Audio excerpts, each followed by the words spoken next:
If you poured yourself a cup of coffee before pouring through the Boston Herald this morning, the paper's editorial cartoon may have prompted a classic spit take. Amid the recent furor over slipshod work by the U.S. Secret Service, Herald cartoonist Jerry Holbert depicted President Barack Obama brushing his teeth, as a man who snuck into his bathroom asks, "Have you tried the new watermelon-flavored toothpaste?" For many we spoke with in Central Square, that was a clear invocation of an old racist trope. I mean, this is just... The fact that this guy is talking about watermelon-flavored toothpaste, I mean, you know, like, it makes you think about, like, blackface and that very stereotypical image of, like, Jim Crow South. I just don't understand what it has to do with the guy breaking into the White House. What does that have to do with watermelon toothpaste? Good question. But the Herald is uncontrite. In a statement, the paper says its op-ed contributors have a right to express their views, though it apologized for any inadvertent offense. Speaking on the Herald's internet radio station, cartoonist Jerry Holbert said watermelon's racial subtext was news to him. Because it's calling for a new flavor, I thought I needed something different than spearmint or peppermint.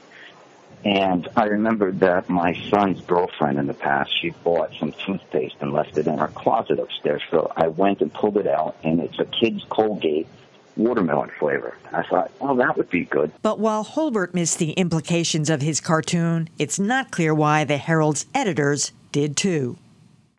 Well, the Herald let the watermelon reference fly, but the company that distributes Holbert's comics to other papers flagged it.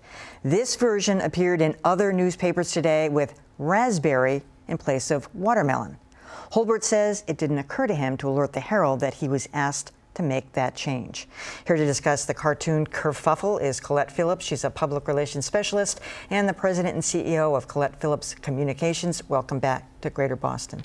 Well, Colette, when somebody says that they honestly did not know a racial reference like that, I'm going to believe them because that's what they say, and things do pass us by in life. The fact that he should have known is another story altogether, but I think the bigger issue is the Boston Herald, which yes. You saw their response, where they're entitled to your own views. How do you respond to that? Well, I think it's offensive, and I know Shelley Cohen, who is the editorial page editor, and I have to believe that she is on vacation because it's the Jewish holiday, because I cannot believe that Shelley would have allowed that cartoon to have passed mustard on that page. It had absolutely nothing to do with, you know, presidents know that they're going to be, you know, made fun of, late night comedy and editorial cartoon.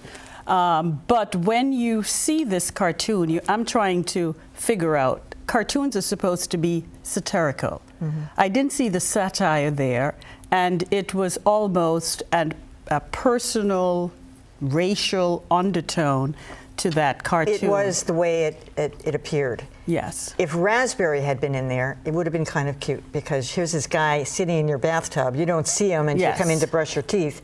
But the fact that it's this watermelon reference, it's an African-American president, you instantly start trying to analyze the cartoon as if there's a correlation. Like, people were going, yeah, what's that got to do with it?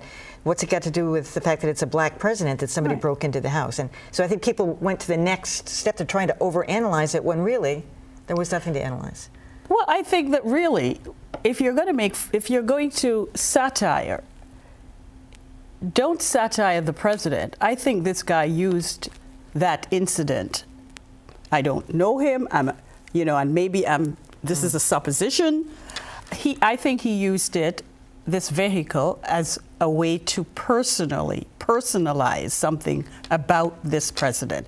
I have to tell you, this to me was like, I have noticed that there is a samborizing of this particular president. We have had all these tempests in teapots over whether he wore a tan suit. You know, he saluted somebody drinking coffee. There is a particular, I would say, racial undertone in everything that this particular president Although does. we've made fun of plenty of presidents in the yes, past. I mean, Gerald absolutely. Ford was the tripping president.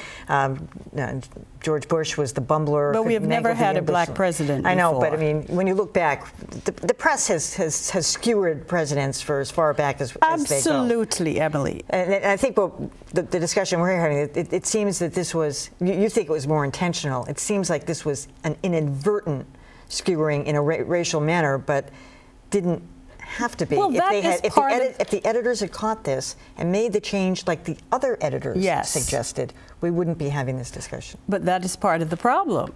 The insensitivity, the fact that this guy, and I agree with you, you know, he probably... Hard to believe that somebody in their 50s that doesn't know that old. I mean, that kid in the coffee shop knew. You said blackface and Jim Crow. Yes, that's exactly what you associate with. Absolutely. And so I'm saying, okay, let's give him the benefit of the doubt. But why didn't the Herald catch that? Is beyond me. There are very few times that I have been left speechless. When I looked at the cartoon this morning, someone called me and asked me if I had seen it. And I said, no. I just could not believe it. It was very offensive.